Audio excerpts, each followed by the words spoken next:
Hey, what's up, y'all? And of course, welcome to another alternative factuals video. This video is probably going to be released a little late, as well as this video is probably going to be a little shorter than usual. Not too much shorter, probably like about 7 to 8 minutes.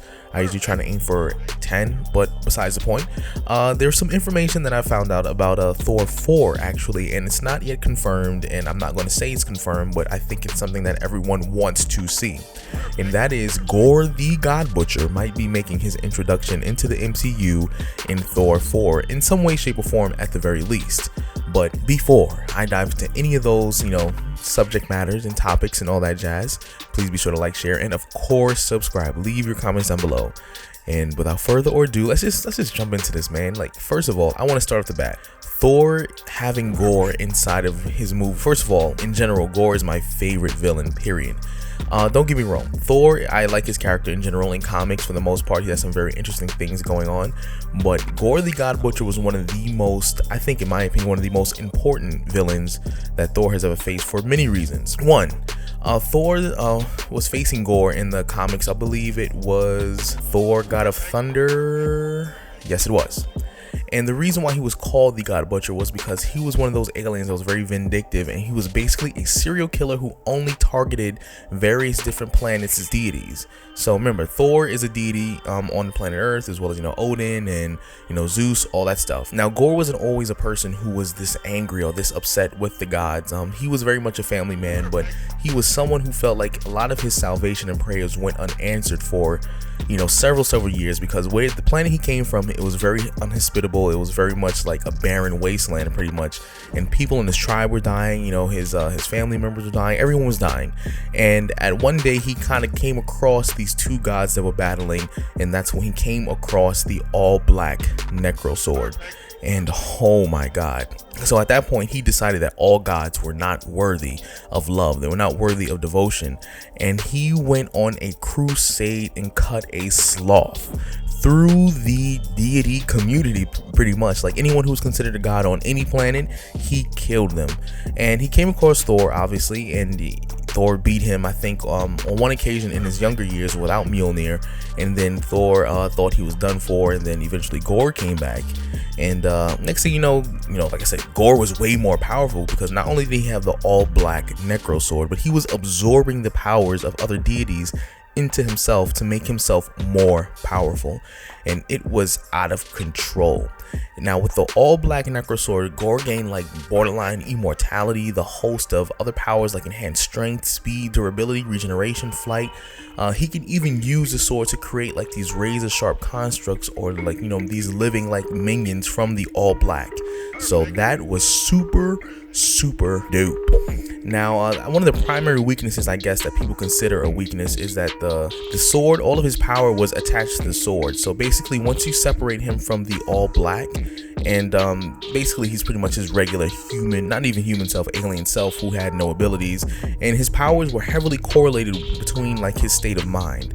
And even though he was able to make these construct minions and stuff like that, it was actually his own construct of his son that ended up being his downfall in the story. But now that I kind of got into the basics of Gorr the character itself, like I said, what makes him so interesting is that Gorr was the one who kind of gave Thor this kind of feeling of being unworthy, because even today's society, we believe that religion, don't get me wrong, there's a lot of people who still believe in religion, who believe in God in general, or believe in whatever God that you believe in. But for the most part, people do feel like sometimes their prayers go unanswered, because they feel like, hey, God, I'm struggling, I need this, I need that. And then sometimes they feel like just because they don't get the answer that they need, or the answer they feel that they need, they feel like their prayers are going upon deaf ears, which is something that I think everyone can relate to in one way or another. And he was the most controversial because in a lot of ways his beliefs were not wrong when it comes to Gorr, and when it comes to Marvel Comics, a lot of these gods were very selfish. They were very unruly. They didn't really want to help other people. They really sought to only be out for themselves. And believe it or not, Thor was a hero on Earth. He actually did take time to help other people. He actually did take time to spend time with people who either believed in him or saw him as a hero. So Thor was very much different when it came to like his middle-aged self, so to speak. But for the most part, Gorr was extremely different from a lot of villains that Thor had faced in general, because it was almost like it wasn't even just about the physical battle. It was about like a battle of wills, the battle of concepts, the battle of understanding of what a god should be if you take the title of a god. And Gorr believed that there shouldn't be any gods. You know, no one should have that much power, no one should have that title, because being a god meaning you would have to be there for everyone simultaneously at the same time, and basically you have to be there for the people and none for yourself. It's almost like the job of the Avatar in the Avatar: The Last Airbender, where his duty was to the world and not to himself. And that's basically the same, you know, kind of concept that Gorr was kind of getting at when it came to him taking out these huge amount of gods. Now, him arriving in Thor 4 would be interesting because, one, I think there would be a better storytelling aspect for his character in general. You know, don't get me wrong, I didn't think, you know, the Thor movies were terrible, but they weren't the greatest. They were on the weaker end of the spectrum besides Thor Ragnarok, which is more of a comedy. But in general, the movies were on the weaker end of the spectrum compared to like a lot of other movies, like, you know, Captain America: Winter Soldier. However, this is what I want to kind of get into. Gorr the God Butcher's philosophy in Thor would actually, like I said, kind of put Thor in the state of mind that he's in, or kind of put Thor in a state of mind where he's like, okay, maybe there shouldn't be a god. Because, you know, right now Thor's at a crossroads when it comes to the MCU version of Thor himself.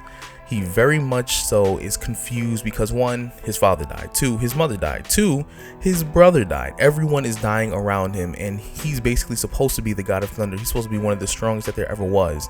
And Thanos literally took almost everything from him. You know, he basically completely shut down. He was suffering through depression, and basically he's at a crossroads at his identity.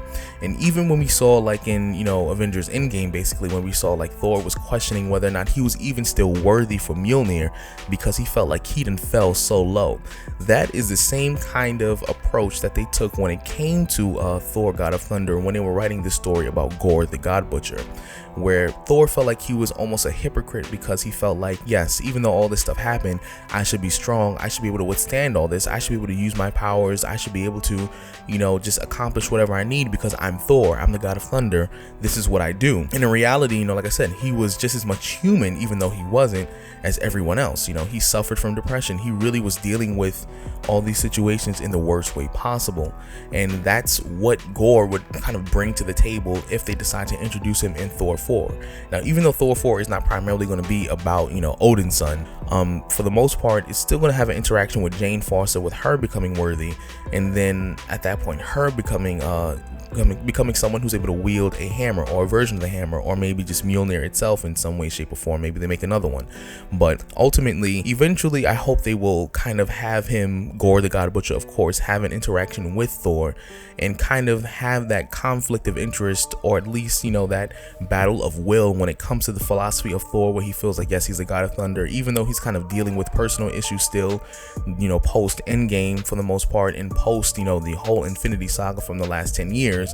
I'm hoping that Gorr will introduce a concept that, yes, I may not be the most powerful initially without the All Black Necrosword, but ultimately my philosophy is not completely wrong. If you're going to be a god, if you're going to be someone who's going to take the title of a god, you need to be a god. You need to be there for the world. Your duty is to your people and not to yourself. So because all this stuff happened, I think Gorr would be the ultimate villain, because it's not strictly always about power when it comes to villains. It comes to like philosophy, their beliefs, and their sheer amount of will that they're willing to put into something to achieve their goal. And I think that would be great for a character like Thor, because I think once they introduced him into the comics, I think he was one of the best villains that Thor ever had, honestly. And he was powerful. He had the All Black, and the All Black has a history of its own, and Gorr had a history of its own. Everything was just phenomenal when it came to Thor, God of Thunder.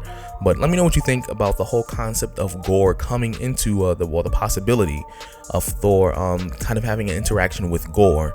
Like I said, as of right now, none of this has been confirmed. This is all speculation. This is all rumor. But as we've learned in the MCU in the past movies, that usually a lot of these rumors do have some sort of merit in some way, shape, or form. But if you're new to the channel, please be sure to like, share, and of course subscribe. Leave your comments down below. Let me know what you think, and I hope to see you later on.